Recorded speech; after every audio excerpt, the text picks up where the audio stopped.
Penanganan jalan berlubang menjadi salah satu konsentrasi pemerintah Kota Palembang pada tahun 2025 ini.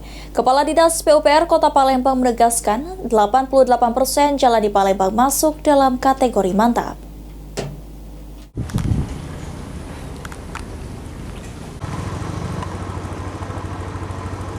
Penanganan jalan berlubang menjadi salah satu konsentrasi pemerintah Kota Palembang pada tahun 2025 ini.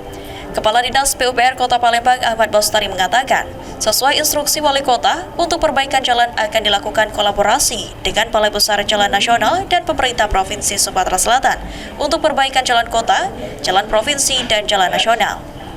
Hingga awal tahun 2025 ini, 88% jalan di Palembang akan masuk dalam kategori mantap, dan 12% atau sekitar 72 km lagi masih belum masuk kategori mantap dengan kategori rusak sedang dan rusak berat. Kita akan kolaborasi juga dengan Balai Jalan dan Provinsi untuk penanganan jalan-jalan di kota. Berapa panjangnya Pak yang rusak Pak kota di jalan Kota Palembang? Untuk jalan Kota Palembang sekarang sudah 88% yang sudah mantap. Ada 12% lagi yang tidak mantap. Kalau di kilometer kan sekitar 72 km yang masih tidak mantap. Itu rusak atau seperti apa Pak? Atau memang jadi yang kategorinya rusak sedang dan rusak berat.